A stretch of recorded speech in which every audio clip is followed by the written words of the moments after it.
Porsche on sõitnud täna 12.2, Toyota 9,5. Kuulsin, et Porsche mees loodab, et Markel võtab punase.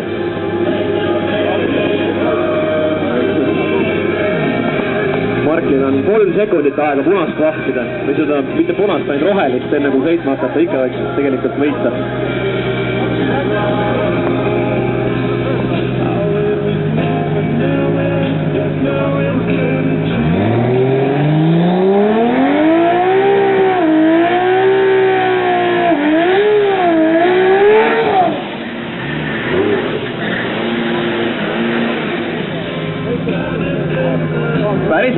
Päris hea, mulle meeldis.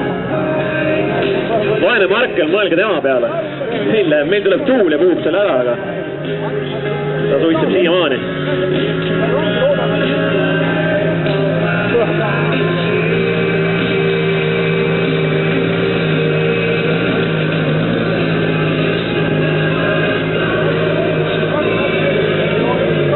Bracket-klassi võistlejad, palun hakake valmistuma, ehk siis minge oma autodesse ja tuudevad parki.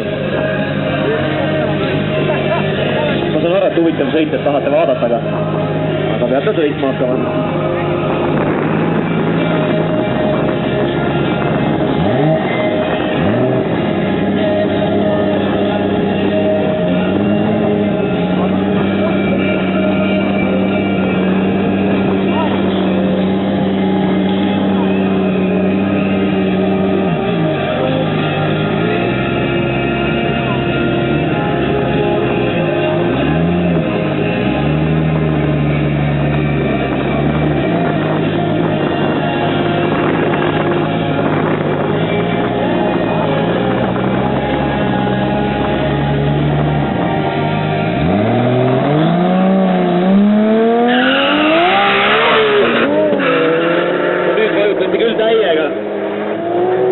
Pidamisest juttugi, aga kiirus, vaatame, 60 jalga, 1,49, aeg 9,555, lõppkiirus 248, parem rada 12,2, lõppkiirus 193.